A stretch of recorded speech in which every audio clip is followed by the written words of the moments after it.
स्वागत है आप सभी का हमारे YouTube चैनल में। और आज हम लोग डिस्कस करने वाले हैं चैप्टर नंबर 1 के क्वेश्चन आंसर्स। ऑलरेडी इसका एक्सप्लेनेशन हमने जो है अपलोड कर दिया है, तो इस वीडियो में मेनली क्वेश्चन आंसर हम लोग डिस्कस करेंगे। और अगर आपने एक्सप्लेनेशन अभी तक नहीं देखी है तो प्लेलिस्ट में जाकर प्लीज आप पहले एक्सप्लेनेशन देख लें। शॉर्ट आंसर क्वेश्चन से हम लोग शुरू करते हैं। सबसे पहला है कि name two important sources of information on the Harappan civilisation. आपको वो सारे सोर्सेज बताने हैं जहां से आपको हड़प्पन सभ्यता के बारे में पता चलता है। तो हम लोगों ने देखा था बहुत सारे सोर्स थे, स्क्रिप्ट थे, सिल्स थे, और आपका सिटाडेल वाला पार्ट था, और इसके अलावा ग्रेट बाथ था। तो दो important sources of information about the Harappan civilisation are the great bath and the citadel. तो मैंने बहुत सारे नाम आपको बताए, पॉटरी वगैरह से लेके ये सील्स हैं, आप कोई भी दो लिख सकते हो। Great bath which indicate the high degree of perfection of art of the building.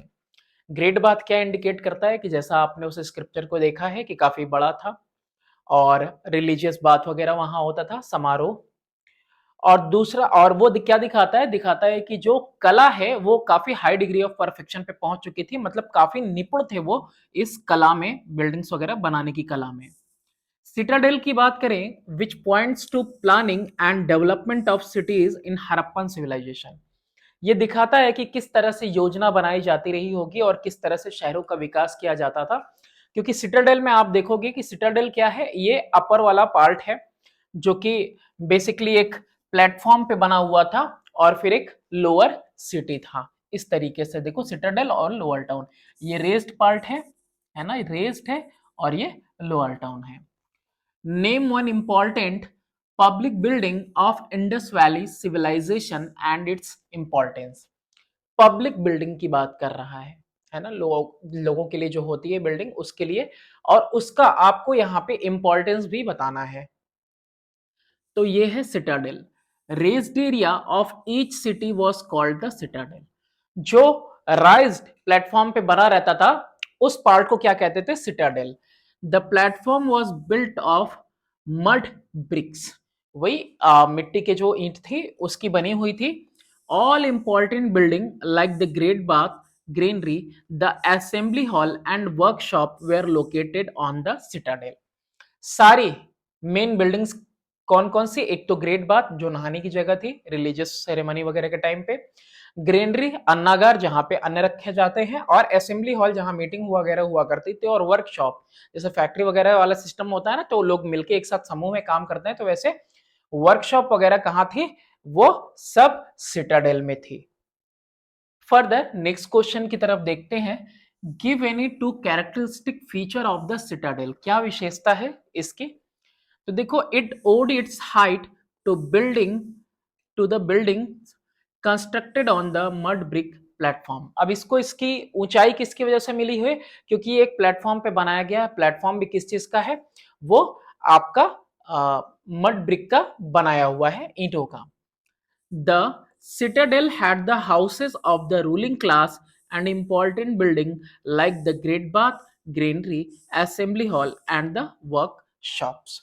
तो क्या है सिटाडेल में, सिटाडेल में जो रूलिंग क्लास है उनके घर हैं, इंपॉर्टेंट बिल्डिंग जैसे कि ग्रेट बाथ है, अन्नागार है, सॉरी, जहां अनाज रखे जाते हैं, और मीटिंग्स वगैरह जहां हो सकती हैं, असेंबली हॉल है, और एक साथ जहां पे काम करते हैं, वर्कशॉप, दुकानें वगैरह, है ना, काम करने की जगह, वो है। नेक्स्ट क्वेश्चन नंबर 4 है कि how were seals used. Seals जो मोहरे हैं, मोहर है, उसको कैसे इस्तेमाल किया जाता था। What information do they give about Harappan trade.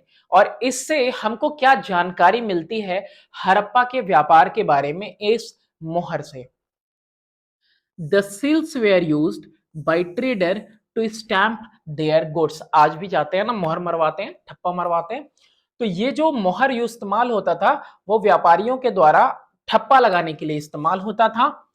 After a bag with good was tied, a layer of wet clay was applied on the not.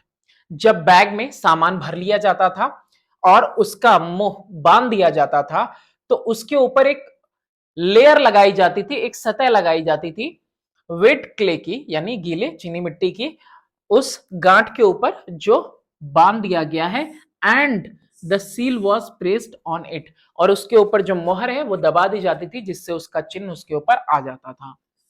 These seals were found in different region, अलग अलग क्षेत्रों में ये मोहर पाई गई है, और ये इंडिकेट करता है that the Harappan trade had spread over a vast area, कई जगहों से मिलना, एक जगह के अलावा दूसरी जगह, तीसरी जगह, कई जगहों पे मिलना, इसका मतलब जो व्यापार है वो फैला हुआ था शहरों में। Briefly describe granaries at Harappa, किसकी बात कर रहा है? अन्नागार की बात कर रहा है, कि जहां पे अनाज वगैरह रखे जाते हैं, स्टोर हाउस होता है उसकी, उसको आपको यहाँ पे डिस्क्राइब करना है। In Harappa there were 2 rows of 6 granaries each, 6 granaries वाले 2 रो थे, यहाँ पे दिख रहा है, ये एक रो है, एक ये रो है, तो ये रो है। To the south of the granaries at Harappa, working floors consisting of rows of circular brick platform were discovered। अब यहाँ पे देखो है क्या, यहाँ पे इनके साउथ में ना ऐसा राउंड शेप में ऐसा प्लेटफॉर्म ब्रिक का बना हुआ मिला है, सर्कुलर, और ये शायद इसलिए होगा क्योंकि वो इसके ऊपर पटकते होंगे, जैसे धान वगैरह है या गेहूं है, तो उसके हस्क को अलग करने के लिए बीट किया जाता है, तो ये उसके लिए रहा होगा। It is believed that these floors were meant for threshing grains, threshing grains यानी ये ईंटे का, ये भी फ्लोर किस चीज का बना हुआ है, सर्कुलर वे में ईंटे का ही बना हुआ है। और ये क्यों बना हुआ होगा? ये बना हुआ होगा ग्रेन्स को थ्रैश करने के लिए, यानी उससे हस्क हटाने के लिए, ठीक है, जैसे धान है तो उसका हस्क हटाने के लिए। Wheat and barley grains were found in the crevices of the floor. अब देखो व्हीट और बार्ले जानते हो ज्वार है, और ये यहाँ पे आपका गेहूं है, तो ये क्रेविसेस में मिला है फ्लोर के, यानी कि जो जमीन है, सतह है, उसकी दरारों में मिला है। नेक्स्ट है question number 6, briefly describe the ornament Warne bye Harappans. अब ये जो हड़प्पन के लोग थे किस तरह के जेवर पहनते थे, ऑर्नामेंट्स पहनते थे? Ornament were worn by both man and women, दोनों ही पहनते थे, मर्द भी पहनते थे और औरतें भी पहनती थी। Some of the common ornament were necklaces, कुछ आमतौर पे क्या है, गर्दन में पहनने वाला जो हार है, फिंगर रिंग्स अंगूठियां, बैंगल्स कंगन, आमलेट ये भी हाथ में पहनने के लिए है, और एंकलेट ये पायल है, नोज रिंग नाक का, फैन शेप्ड हेड ड्रेस है ऊपर, जो जैसे नहीं पत्ते उत्ते लगा के पहनते हैं वैसा कुछ, एंड इयरिंग, और इयरिंग आपका जैसे कान में पहनने वाला कान की बाली। They were made of gold, silver, precious stone and ivory. Gold सोने का या तो बना होता था, या चांदी का, या फिर कीमती पत्थर का, या फिर हाथी के दांतों का बना रहता था जेवर। फर्दर क्वेश्चन नंबर 7 है कि briefly describe the statue of the dancing girl. तो यहाँ पे एक स्टैचू भी मिला डांसिंग गर्ल का, आपको इसके बारे में डिस्क्राइब करना है। The bronze statue of a dancing girl. अब देखो पहला तो यहीं पे हो गया, यहाँ पे ये जेड होगा यहाँ पे बीच में, ब्रॉन्ज स्टैचू, यानी कि एक विशेषता ये है कि किस चीज का है, ब्रॉन्ज का है। Found at Mohenjodaro is a masterpiece, यानी नमूना है बिल्कुल, of art, and it shows a high degree of development in the art of its culture. मूर्ति कला में बिल्कुल ये नमूना है, कला का नमूना है, और ये दिखाता है कि कितना ज्यादा विकसित हो चुका था इनका जो आर्ट है, मूर्ति कला है वो। The figurine shows vigour, vigour का मतलब होता है जोश, वैरायटी का मतलब विविधता, एंड इंजेन्युइटी का मतलब होता है सरलता। यानी ये जो फिगर है ये जोश भी दिखा रहा, विविधता भी दिखाता है, और सरलता भी दिखा रहा। The right arm of the dancing girl rests on the hip and the left arm is heavily bangled। ये इसका जो राइट आर्म है हिप के ऊपर रेस्ट कर रहा है, और इसका जो लेफ्ट हैंड है उस वो हाथ कहाँ पे है, इसके पैरों पे है, जिसमें कि इसने एक कटोरा थाम रखा है ना।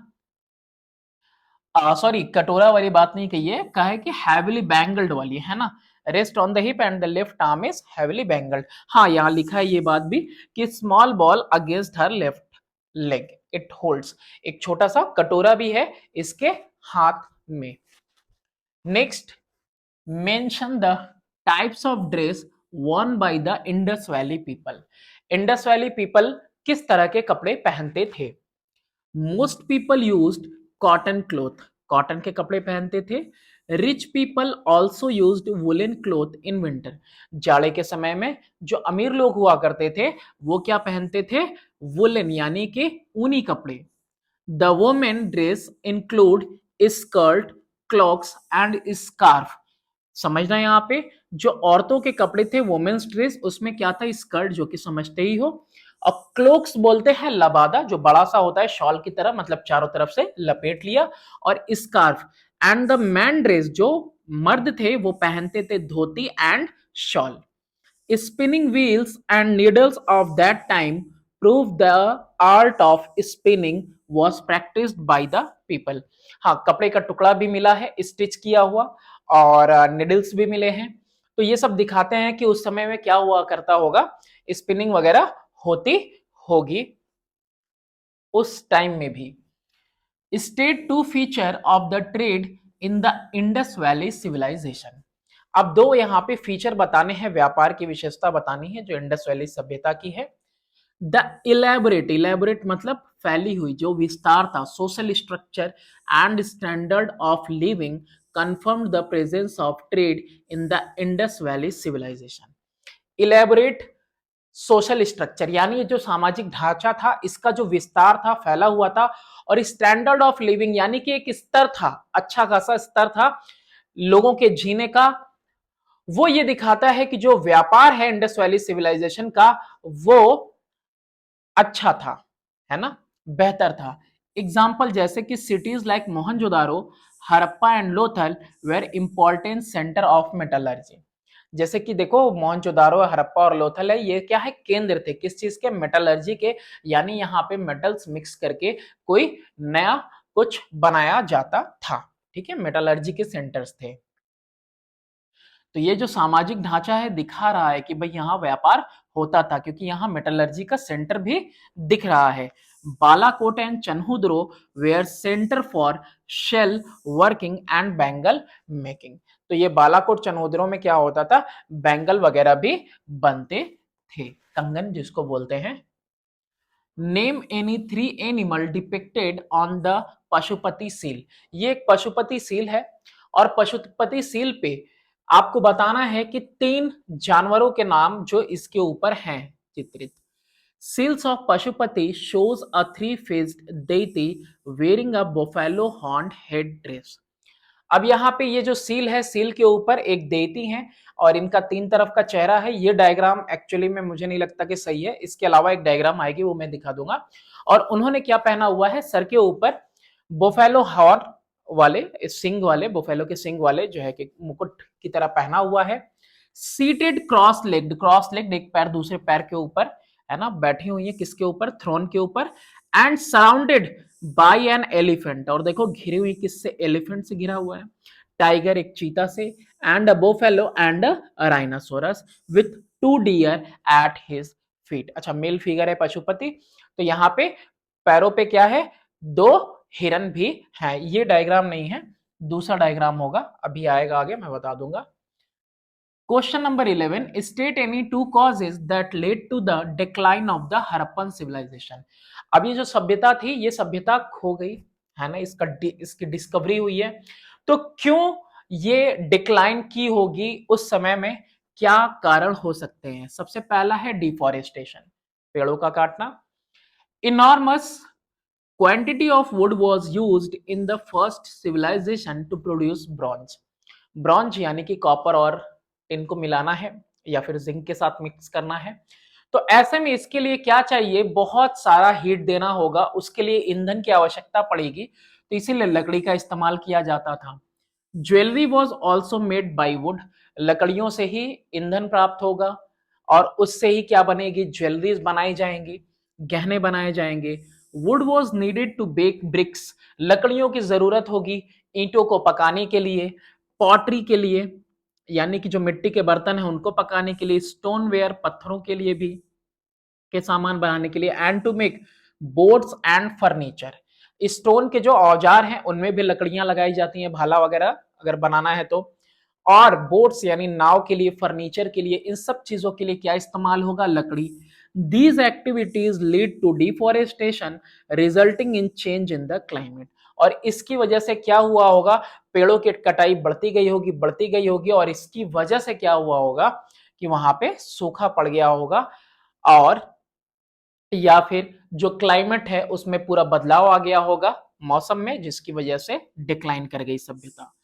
एक और वजह हो सकती है earthquake. Earthquake caused changes in the course of the Indus River which led to the inundation of the hinterland of the Mohenjo-daro। कहना क्या चाहता है वो समझते हैं कि शायद भूकंप आया होगा जिसने नदी के रास्ते को बदल दिया होगा, जिसकी वजह से सैलाब आया होगा और मोहनजोदारो का जो हिंटरलैंड है यानी कि अंदरूनी पूरा क्षेत्र है वो बाढ़ से डूब गया होगा। इसके अलावा भी कॉजेज हैं कि आर्यंस ने इन्वेड किया होगा, क्योंकि 13 कंकाल भी मिले थे, है ना, हम लोगों ने देखा है। और कुछ लोगों का ये भी मानना है कि ये सभ्यता जो है यहीं से शुरू हुई थी, एरिडिटी की वजह से खत्म हो गई होगी, है ना, सूखा पड़ गया होगा, या फिर माइग्रेट कर गए होंगे। बहुत सारी थ्योरीज है, कोई दो लिखनी थी आपको। Question number 12, in what two respect is Harappan civilisation our greatest heritage. ये जो हड़प्पन सभ्यता है ये हमारी विरासत है, तो किस रिस्पेक्ट में, है ना, दो respect. The Harappan civilisation present a basic ground of indispensable heritage which impart a solid imprint on the later civilization। अब ये जो हड़प्पन सभ्यता है ना, इसका जो प्रेजेंट ये है, ये प्रेजेंट करता है एक बेसिक ग्राउंड, यानी ये दर्शाता है एक बेसिक ग्राउंड, इंडिस्पेंसेबल हेरिटेज यानी कि ना खत्म होने वाली विरासत, जो हमको क्या दिखाती है? एक सॉलिड छाप छोड़ती है आज की सभ्यता पर भी। और किस तरह से ये सभ्यताएं हमारे ऊपर आज भी छाप छोड़ी हुई है, देखो example, way of making baked pottery. उस जमाने में भी देखो किस तरह की पॉटरी बनती थी, आज भी उसी तरीके से पॉटरी बनाई जा रही है। ईंटें उस टाइम में भी ये लोग इस्तेमाल करते थे, बेक किए हुए, पकाए हुए, आज भी ईंटें वैसे ही पकाकर जो है चिमनी वगैरह में देखा होगा भट्टों पे किस तरह से बनती है। बीड्स, मालाएं, ज्वेलरी एटसेट्रा, ये सारी चीजें जो उस टाइम की थी वो आज भी हम लोग इस्तेमाल कर रहे हैं उसी तौर तरीके से। The cultivation of cotton was adopted by the Egyptian. तो ये तो एक चीज है, ये दूसरी देखो, जो कॉटन का कल्टीवेशन है, कपास की खेती, इजिप्शियन ने इसको अपनाया। कब अपनाया? आफ्टर सेवरल सेंचुरीज, यानी कि कई सदियों बाद अपनाया। तो इस तरह से ये जो हड़प्पन सिविलाइजेशन है ना, ये बहुत बड़ी विरासत है हमारे लिए, कि मतलब हम लोग अगर कहें कि ये चीजें कहीं जो है अलग से नहीं, मतलब ऑलरेडी हमारे यहाँ हड़प्पन सिविलाइजेशन में ये चीजें इस्तेमाल होती थी जो आज भी हम लोग इस्तेमाल कर रहे हैं। What type of weights and measures did the Indus people use? अब ये जो नापने तौलने के लिए क्या इस्तेमाल करते थे, तो Indus people used sets of cubical stone weights. इस तरह से सेट्स हैं क्यूबिकल स्टोन के, छोटे छोटे पत्थर हैं। आज भी देखोगे कहीं सब्जी मंडी वगैरह में वो ईटा और पत्थर तोड़ के भी बटखरा बनाए रहते हैं। The basic unit was 16। Basic क्या था? 16, जो आज के 14 ग्राम के इक्वल है। The larger weight were the multiple of 16, जैसे कि 32, 48, 64, 128 एंड सो ऑन। इस तरह से मल्टीपल बड़े यूनिट्स थे, larger one. The smaller ones were all fractions of 16, और जो छोटे थे वो कैसे थे? फ्रैक्शन थे किसके? 16 के ही। नेक्स्ट क्वेश्चन है कि what do you know about the Indus script. अभी जो इंडस लेक है इसके बारे में क्या जानते हो? इंडस स्क्रिप्ट के बारे में, जैसा कि तुम तस्वीरों में देख रहे हो, the Indus script has not been deciphered as yet. अभी तक इसको समझा नहीं जा सका है। So the only source of script are some seals and copper tablet. तो इसीलिए मेन स्रोत क्या है स्क्रिप्ट के? ये सील्स यानी मोहर है कुछ, और कॉपर टैबलेट है यानी कि कॉपर की छोटी मोटी जो है प्लेट है।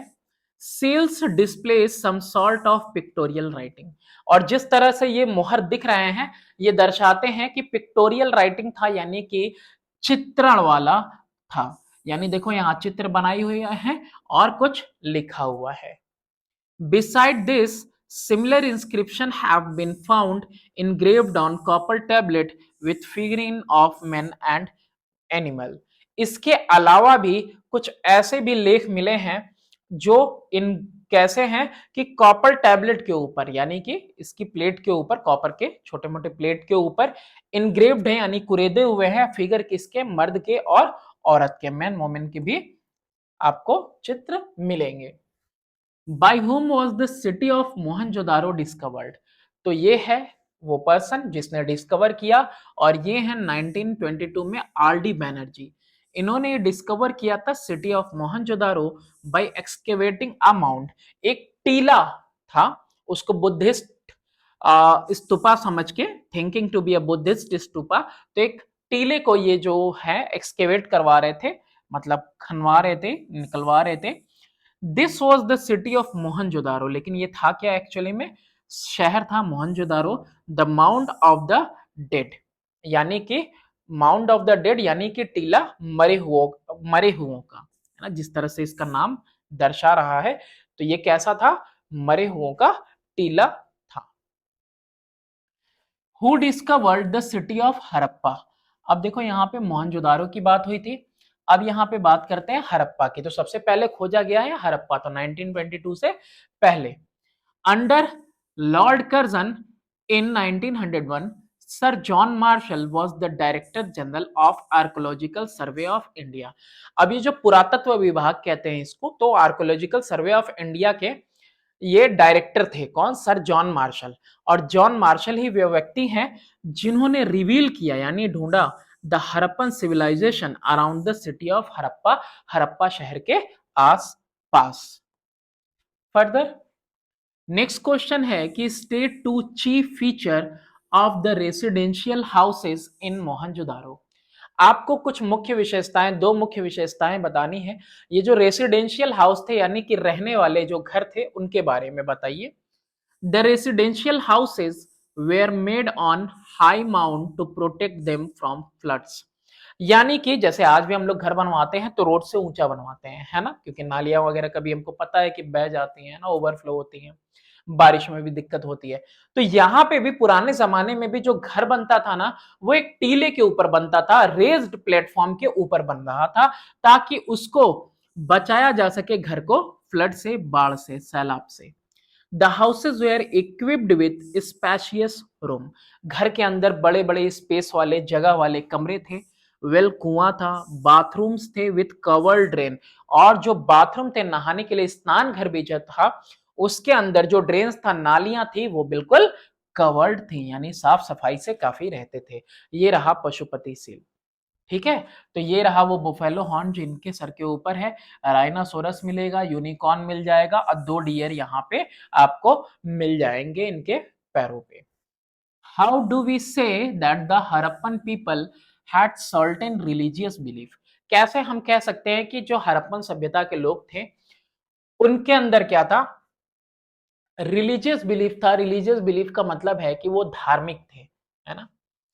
Although no remains of temples और worship places have been found, कोई जगह तो ऐसी नहीं मिली, कोई मंदिर मिला हो या फिर कोई ऐसा पूजा करने की जगह मिली हो, except the fire altars. Fire altars का मतलब कि ऐसा जैसे कि यज्ञ वगैरह करने के लिए बनाया जाता है, तो उस तरह का फायर अल्टर जहां पे अग्नि वगैरह दिया जाता हो।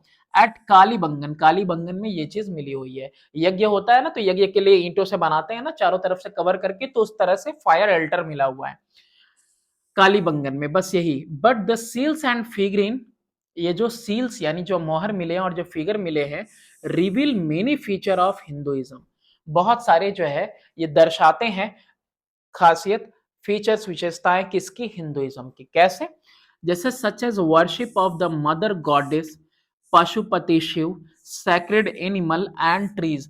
तो यानी कि पशुपति की पूजा, मदर गॉडेस की पूजा और बहुत सारे जो है पवित्र जानवरों की और पेड़ पौधों की पूजा, ये दर्शाती है कि हिंदुइज्म था, रिलीजियस बिलीफ उन लोगों में था। नेक्स्ट क्वेश्चन है कि how do we know that the Harappans believed in animal worship? कैसे आपको पता चलता है कि वो जानवरों की पूजा में उनका जो है भरोसा था, वो जानवरों की भी पूजा करते थे। The Harappans worship the animals. वो पूजा करते थे जानवरों की। Animal worship as a part of religious belief is indicated by the representation of animal on the seal and in terracotta and stone figurine. अब कैसे पता चलता है कि वो जानवरों की पूजा करते थे? भी इनके धर्म का एक हिस्सा था, क्योंकि ये चीजें हमको मोहर पे मिली हैं। जो मोहर मिले हैं उसके ऊपर देखो जानवरों के जो है फिगर बने हुए हैं। पत्थरों के ऊपर भी जानवरों के फिगर बने हुए हैं। मिट्टी के जो बर्तन हैं वो भी जानवरों के चित्र को दर्शाते हैं, जानवरों को दर्शाते हैं। Name the process by which sculpture in metal was done. तो किस तरह से मूर्ति कला की जाती थी, मेटल से किस तरह से मूर्ति बनाया जाता था? तो ये बनाया जाता था लॉस्ट वैक्स प्रोसेस से। The sculpture in metal was done through the special lost wax process. किससे बनाया जाता था? लॉस्ट वैक्स प्रोसेस से बनाया जाता था। In this process wax figures were covered with a coating of clay. देखो मोम है, मोमबत्ती आप सबने देखी होगी। तो मोम ले लिया जाएगा और मोम का ही सबसे पहले तराशा जाएगा एक ढांचा। ढांचा नहीं, एक्चुअल फिगर। फिगर किसका बनाएंगे? मोम का बनाएंगे।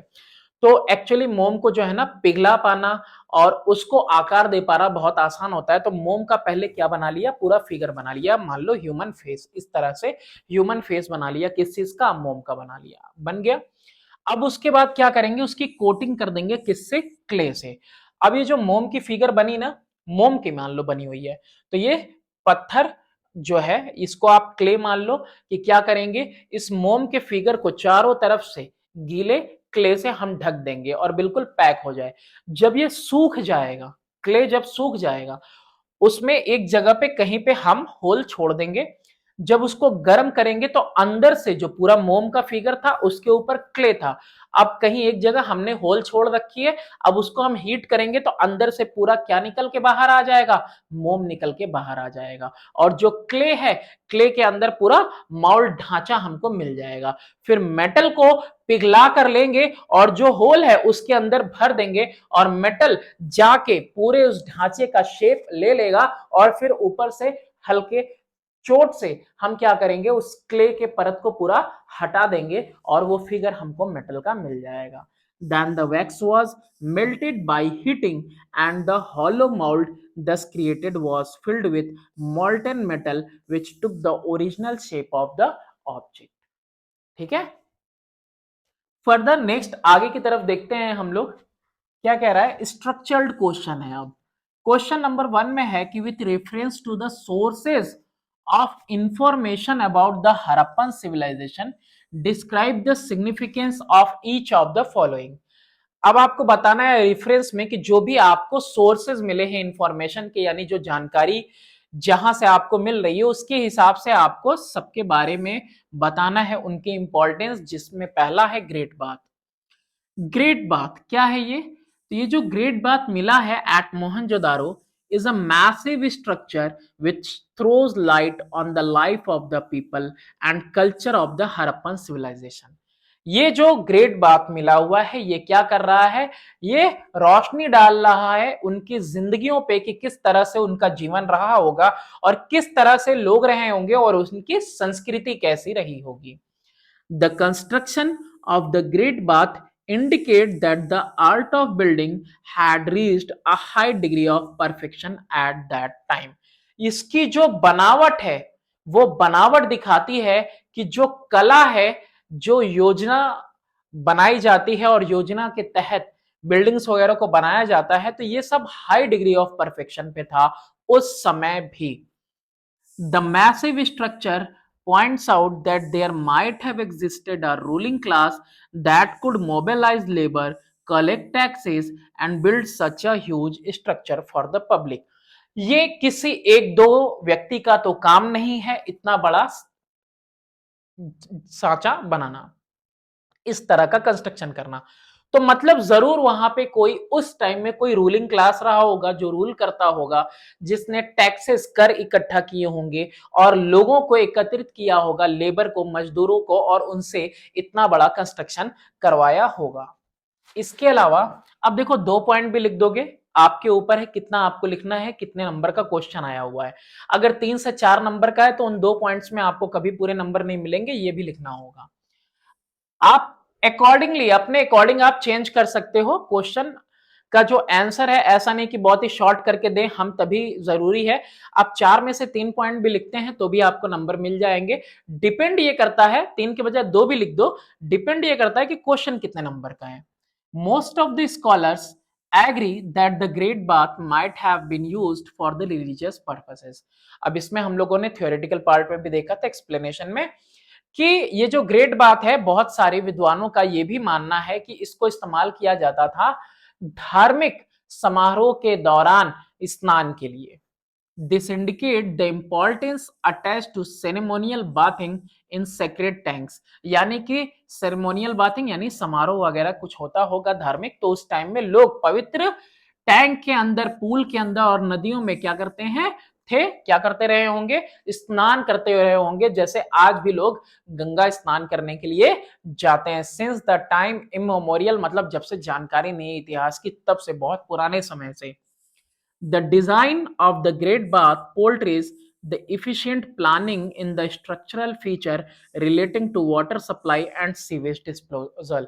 अब इस कुएं के सॉरी इस बाथ के अंदर, ग्रेट बाथ के अंदर जो पानी आता था बगल के ही कुएं से आता था, और नालियां भी निर्माण की हुई थी, और इसके अलावा मोल्टर इसमें इस्तेमाल किया गया था, जिप्सम का इस्तेमाल किया गया था, बिटुमेन का इस्तेमाल किया गया था, ताकि इसको एयर टाइट बनाया जा सके, ताकि पानी वाटर टाइट बनाया जा सके, ताकि पानी कहीं से लीक ना करे। तो ये सारी चीजें दिखाती हैं कि किस तरह से अच्छे तरीके से योजनाबद्ध होके इस तरह की बिल्डिंग्स उस टाइम में बनाई जाती थी। नेक्स्ट है आपका सील्स। ठीक है, इनके बारे में बताना, ये क्या है, इंफॉर्मेशन के सोर्सेज हैं। ग्रेट बात, अब seals. The seals were used by trader to stamp their goods. मोहर लगाते थे वो अपने चीजों पर, कौन, व्यापारी। After a bag with good was tied, a layer of wet clay was applied on the knot. क्या किया, सामान पूरा भर दिया, भरने के बाद उसका जो माउथ है उसको बंद कर दिया, गांठ बांध दी, और उसके ऊपर गीली मिट्टी लगाई, वेट क्ले है ना, चीनी मिट्टी गीली लगाई, and the seal was pressed on it, और इस मोहर को उसके ऊपर दबा दिया जाता था। Because of the trade these seals were found in different region. व्यापारी ही तो था जिसकी वजह से ये मोहरें एक के बजाय एक से ज्यादा जगह पे मिली हैं इन क्षेत्रों में। These seal indicate that the Harappan trade had spread over a vast area। और ये जो मोहर है ये बताती है कि इनका जो व्यापार है वो काफी दूर तक फैला हुआ था। स्क्रिप्ट यानी जो लेख है, the Harappan used a script which is regarded as pictographic since its sign represent bird, fish and variety of human form. कैसा इनका लेख है, पिक्टोरियल है। पिक्टोरियल का मतलब है कि ये पिक्चर रिप्रेजेंट कर रहे हैं। इस पे क्या बने हुए हैं, निशान बने हुए हैं, किसके, जानवरों के हैं, पिक्चर बने हुए हैं, मछलियों के हैं, और बहुत सारे इंसानी फॉर्म के भी हैं, ह्यूमन फॉर्म के, या मेल भी होगा फीमेल भी। The number of sign of Harappan script is known to be between 375 and 400। 375 से 400 के बीच में जो है टोटल निशान हैं जो कि इस्तेमाल किए गए हैं स्क्रिप्ट में। The script found inscribed on a number of seals, copper tools, rims of jar, copper and terracotta tablet, jewelry and on an ancient signboard। अब ये जो निशान वगैरह है ना, ये स्क्रिप्ट जो है, ये लेख इस तरह के पिक्टोग्राफिकल, ये कहाँ कहाँ मिले हैं, ये मोहर पे मिले हैं, कॉपर टूल्स यानी कि कॉपर के जो औजार है उस पे, रिम्स ऑफ जार, जार यानी कि कोई जार वगैरह हो उसकी गर्दन जो होती है ना, इस पे रिम पे मिले हैं। ठीक है, फिर इसके अलावा कॉपर एंड टेराकोटा यानी कि कॉपर और ये गिली मिट्टी वाला जो टैबलेट वगैरह होते हैं उसके ऊपर मिले हैं, ज्वेलरी के ऊपर मिले हैं, और प्राचीन साइन बोर्ड के ऊपर भी मिले हैं। साइन बोर्ड यानी ऐसा कोई जो पत्थर वगैरह पे तराश किया गया हो और एज अ इंडिकेशन इस्तेमाल किया जाता होगा, जैसे कि साइन बोर्ड वगैरह हम लोगों को रोड पे भी दिखते हैं उस तरीके से। With the reference to Harappan culture, answer the following question. Discuss briefly how the Harappan civilization was discovered. अब देखो इससे रिलेटेड हड़प्पन संस्कृति से रिलेटेड आपको उन सवालों के जवाब देने हैं कि कैसे इसकी खोज हुई। अंडर लॉर्ड कर्जन इन 1901, 1901 में कौन था? Lord Curzon.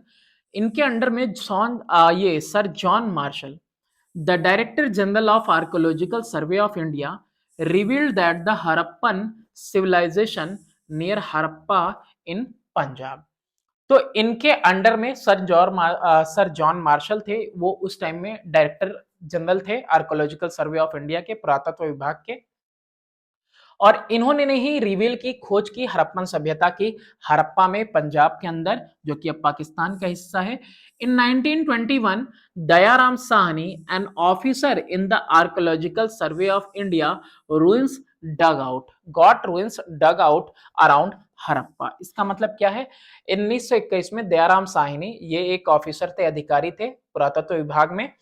तो इन्होंने क्या किया, ये जो पूरा मलबा वगैरह था ये सब जो है कि साफ करवाया around Harappa. In 1922 RD. Banerjee along with the Buddhist monk found the city of Mohenjodaro under a mound.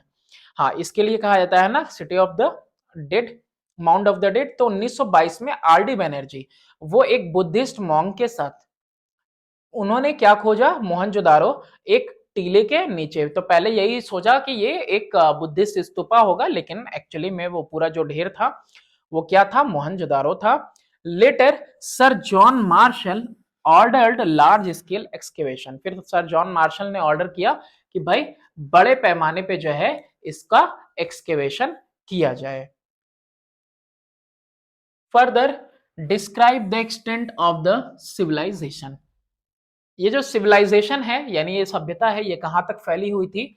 The entire area of Harappan civilisation is triangular in shape, covering an area of about 12,99,600 square kilometre, यानी कि 1.3 million square kilometre के करीब ये पूरा फैला हुआ था, triangular shape था इस सभ्यता का। एक्सटेंडिंग फ्रॉम, मतलब जो एरिया है वो ट्रायंगुलर शेप में है जो ये कवर करता है। Extending from Sutkagendor in Baluchistan, देख रहे हो यहां से इधर से फैला हुआ, in the west to Alamgirpur in Ganga Yamuna doab, ठीक है, उधर से ईस्ट तक था। और मांडा इन जम्मू से north to Bhagatrav in Narmada estuary in the south. Estuary का मतलब होता है नर्मदा का जो मुहाना है जहां से वो नदी निकल रही है। तो देखो एक साइड से इधर तक और इधर मांडा, ये रहा मांडा, मांडा से लेके इधर तक पूरा ये फैला हुआ है। फर्दर आगे देखते हैं next question. Name any 4 cities of Harappan civilisation. Harappan सभ्यता के 4 शहर बताने हैं आपको। मांडा है, बनावली है, कालीबंगन, आलमगीरपुर, ठीक है। इसके अलावा लोथल है, रूपर है and Rangpur are among the chief cities of Harappan civilisation. तो ये आपके मेन सिटीज हैं। तो अब इतने सारे हैं तो आप चाहो तो सिर्फ 4 भी लिख लो, कोई दिक्कत नहीं। क्वेश्चन नंबर 3 है कि with reference to the chief feature of Harappan civilization right short note on each of the following, है ना, ये तो पढ़ सकते हो आप, ईच ऑफ द फॉलोइंग, ठीक है। पहला है टाउन प्लानिंग। तो टाउन प्लानिंग के बारे में आपको जो है शॉर्ट नोट्स लिखने हैं। टाउन प्लानिंग कैसा था, यानी कि ये जो नगर योजना थी वो कैसी थी? It is most remarkable feature of the Harappan civilization. बहुत ही रिमार्केबल यानी कि ध्यान देने योग्य ये विशेषता है। The Indus cities were set up on a grid pattern consisting of regular planning with division। अब ये बिल्कुल कैसा है? ग्रिड पैटर्न है। कैसा है? बिल्कुल ग्रिड पैटर्न है। दिख रहा है? ग्रिड पैटर्न है बिल्कुल, है ना, इस तरीके से ये ग्रिड पैटर्न इस तरह से ग्रिड फॉर्म कर रहा है। Alignment of streets, planning of the houses and public building with the provision of thoroughfares. अब यहाँ पे देखो एक और चीज थी कि यहाँ पे जो किनारे किनारे पे सड़कें थी घर के पास, वो कैसी थी कि ऐसे चौराहे पे मुड़ी हुई थी ताकि क्या करे, कार्ट वगैरह ना इजिली पास कर जाए। और यहाँ पे दे रहा है कि with the provision of thoroughfares, यानी कि रास्ते, है ना, हर दिशा को जाते थे, ठीक है, गलियां एक दूसरे को काटती भी थी 90 डिग्री के एंगल पे। Special feature of the houses of the people. अब यहाँ पे कुछ खासियत बतानी है घरों की, जो घर थे इनके। Special feature of the houses of the people, क्या है वो खास चीज कि houses at street corner were rounded to allow car to pass easily and the house drains emptied all waste water into the street drains. देखो कितनी खास बात है, वो मैंने बताया कि जैसे कि ऐसे नहीं था, एक तो होता है ऐसे है ना, और यहाँ पे घर मकानों ऐसा नहीं था, बल्कि जो घर थे ऐसे राउंडेड थे। कैसे थे? ऐसे राउंडेड। और ये जो मकान राउंडेड थे किस वजह से थे? ताकि कोई गाड़ी वगैरह अगर हो तो वो इजीली टर्न कर सके, क्रॉस कर सके, इस तरह से कंस्ट्रक्शन था। और जो घर की नालियां थी और जो पूरा गंदगी वगैरह था वो खाली होता था स्ट्रीट ड्रेन्स में, यानी कि गलियों में क्या बनी हुई थी? नाली बनी हुई थी। Common elements between Mohenjodaro and Harappan. Mohenjodaro sorry Mohenjodaro और हरप्पन के बीच में कुछ कॉमन एलिमेंट्स बताने हैं आपको, जो दोनों में समान है। Common element between Mohenjodaro and Harappan civilization, उसमें है कॉमन एलिमेंट, हाँ, आर एज फॉलोज। ठीक है, बोथ आर लोकेटेड, दो बार लिख दिया है इसको।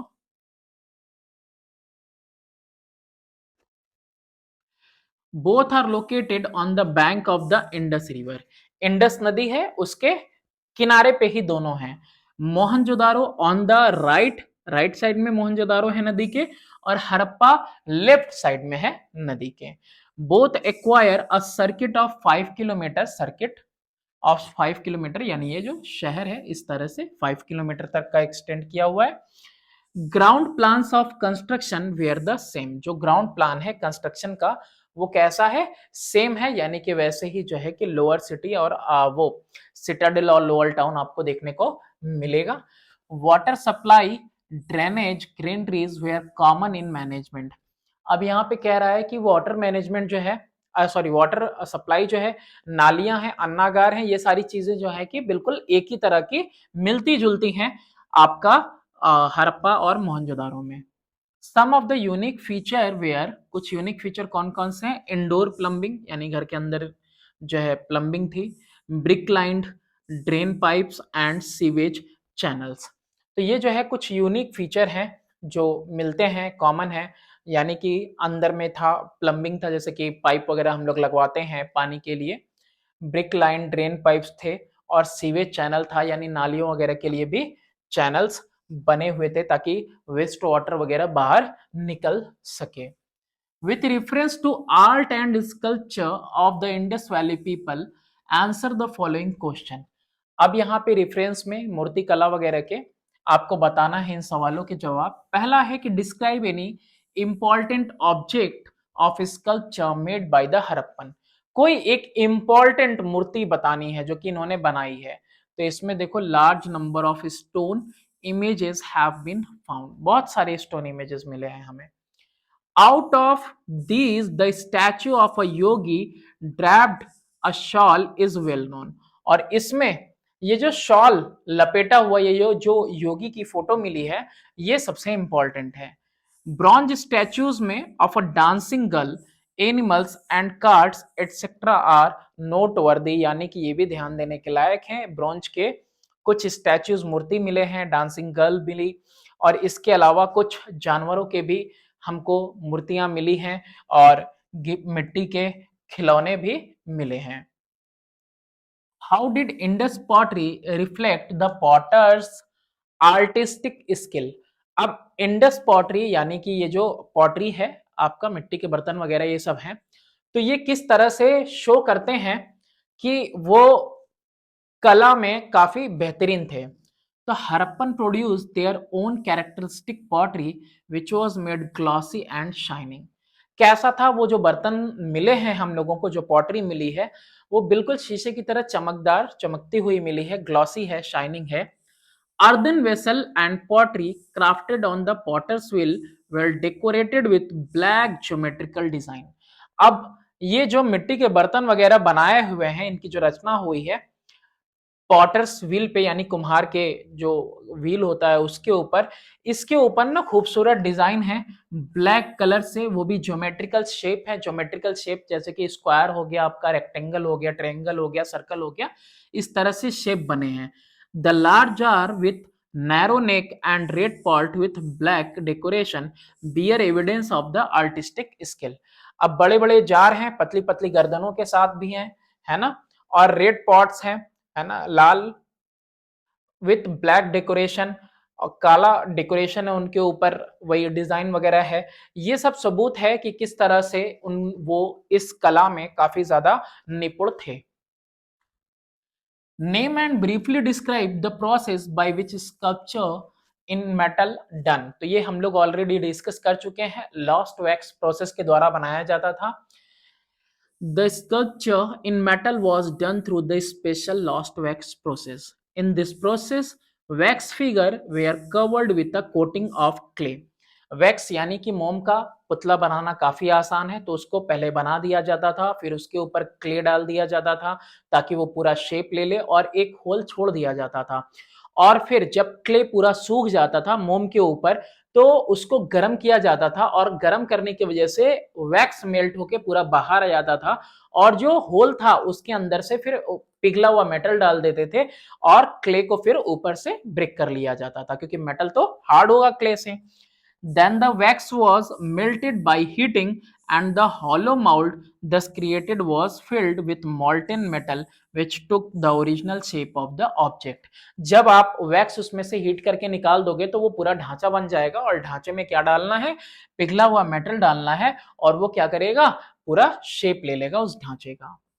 Study the picture of the seal and answer the question. ये पशुपति सील है, ठीक है, इसको पिक्चर को आपको स्टडी करना है, सवालों के जवाब देने हैं। Identify the seal in the given picture, बताई दिया Pashupati seal. Why were the seals used, the seal, ये जो मोहर थे इनका इस्तेमाल क्यों होता था, तो the seals were used for trade in vast area of Indus valley. तो ये व्यापार के लिए इस्तेमाल किया जाता था इसको, as these have been found from various spots spread over the civilization sites. अब ये जो सभ्यता फैली हुई है तो कई जगहों पे अलग अलग साइट्स पे हमको ये मोहर मिली है, तो व्यापार में ही इसका इस्तेमाल होता होगा। The seals with short inscription give some messages which can not be deciphered yet. अब ये जो सील्स है ना, इस पे निशानियों के साथ साथ कुछ लिखा भी हुआ है, लेकिन अभी तक इसको समझा नहीं जा सका है कि आखिर इस पे लिखा क्या है। Of what material were these seals made, तो the seals were made of terracotta, terracotta यानी कि मिट्टी का, स्टीलाइट का यानी कि इसको बोलते हैं वो साबुन पत्थर बोलते हैं उसका, और या फिर एजेट, ये सुलेमानी पत्थर होता है, इसको कहते हैं, अलग अलग मेटल से धातुओं से भी इसमें मिलाए जाते हैं इसको बनाने के लिए। What do the seals reveal about the Harappans, अब ये जो मोहर है, ये मोहर क्या दिखाती है हड़प्पन्स के बारे में। The seals reveal the mythical and religious belief, mythical यानी कि इनकी जो परंपरागत बिलीफ है उसको बताती है, जो एक्चुअली में भी एग्जिस्ट ना करती हो, और धार्मिक बिलीफ बताती है। The figures carved on the seals depict the worship of mother goddess. अब ये जो फिगर इसके ऊपर कुरेदी हुई है ना, ये जो फिगर है ये दिखा रही है कि ये लोग क्या करते हैं, पूजा करते हैं मदर गॉडेस की और पशुपतिनाथ की, and various animals, trees etcetera, और बहुत सारे सेक्रेड पेड़ों की, पवित्र पेड़ों की और जानवरों की भी पूजा की जाती रही होगी। नेक्स्ट है कि study the picture and answer the question that follow. Identify the structure, great बात है ये तो, है ना, क्या आइडेंटिफाई करना है, list any two of its characteristic feature, इसके दो फीचर बताने हैं, बहुत सारे फीचर हैं, कोई भी दो बता दो। ग्रेट बात, तो ग्रेट बात is one of the largest public building at Mohenjodaro, ये एक हो गया सबसे बड़ा पब्लिक बिल्डिंग है मोहनजोदारो में, ये एक खुद इसकी विशेषता हो गई। It has a large rectangular tank in courtyard surrounded by a corridor on all four sides. ये एक बड़ा सा रेक्टेंगुलर आंगन में टैंक है जो घिरा हुआ है चारों तरफ गलियारे से। There are two flight of steps one in the north and the other in the south, leading into the tank. Tank के अंदर उतरने के लिए दो तरफ से यहाँ पे सीढ़ियां दिख रही हैं आपको. To make the pool watertight, burnt bricks and mortar lined with bitumen and gypsum were used for construction. Calcium sulphate, semihydrate, इसका और बिटुमेन कोल तार वगैरह टाइप का इस्तेमाल किया गया था उस टाइम में. और बर्न्ट ब्रिक का यानी कि पक्की हुई ईंटों का इस्तेमाल किया गया था इसको एयरटाइट बनाने के लिए. ये हो गई इसकी विशेषता. इसके अलावा देखो, अब उतना काफी है, लिख सकते हो. अब इसके आगे और देख लो, जितना लिखना होगा उतना ही लिखना कॉपी में. The water for the bath was provided by a well in the adjacent room. इसके बगल में ही एक कमरा था जिसमें कुआं था, वहीं से पानी आता था इसके अंदर नहाने के लिए. Surrounding the bath were porticoes and sets of room. अब इसके चारों तरफ क्या था? कमरे थे, है ना, गलियारा था, कमरे थे. Which led to an upper storey. और एक यहाँ पे ना स्टेयरवे यानी कि सीढ़ियां थी जो ऊपर के कमरे तक लेके जाती थी. Some scholar believe that these rooms were provided for the members of some kind of priesthood. जो पादरी वगैरह हैं उनके लिए मे बी ये रूम रहता होगा ऊपर का, इस जो सीढ़ी से ऊपर के लिए जा रहा है. और कुछ ये सोचते हैं whereas other think that the rooms were provided for changing clothes, की कपड़ों को बदलने के लिए होता होगा ये रूम, की यहाँ नहाए और ऊपर सीढ़ियों से जाके कपड़े बदलने कमरों में. This structure with several distinctive features has led scholar to suggest that it was meant for some kind of ritual bath. और ये जो अलग अलग विशेषता के साथ, इतनी बेहतरीन विशेषताओं के साथ ये जो टैंक है, तो ये सोचने पे मजबूर करता है स्कॉलर्स, विद्वान इसलिए सजेस्ट करते हैं कि ये किसी धार्मिक या रिलीजियस बात के लिए ही इस्तेमाल किया जाता होगा. State the importance of this structure as a source of information about Harappan civilization. इससे आपको उस सभ्यता के बारे में क्या जानकारी मिलती है? The Great Bath is an important source of information that throws light on the life of the people and culture of the civilization, Harappan civilization. ये एक इंपॉर्टेंट सोर्स है जो रोशनी डालता है उनकी जिंदगी पे. इसको देख के लोग सोच सकते हैं, समझ सकते हैं, अंदाजा लगा सकते हैं कि हड़प्पन सभ्यता के लोग कैसे होंगे, उनकी जिंदगी कैसी रही होगी. कि the construction of the great bath indicate that the art of building had reached a high degree of perfection at that time. कितना परफेक्ट बना रहे हैं ना, सब कुछ बढ़िया, बिल्कुल वाटर टाइट बनाया इसको. चारों तरफ गलियारा है, गलियारे के अलावा कमरे हैं, और कमरे कपड़े वगैरह बदलने के लिए हैं. फिर नाली भी दी गई है वाटर के आउटलेट के लिए. और फिर बगल में ही रूम है जो जहां कुआं है, और कुएं से ही क्या हो रहा है, इसमें पानी आ रहा नहाने के लिए. The massive structure points out that there might have existed a ruling class that could mobilize labor, collect tax and build such a huge structure for the public.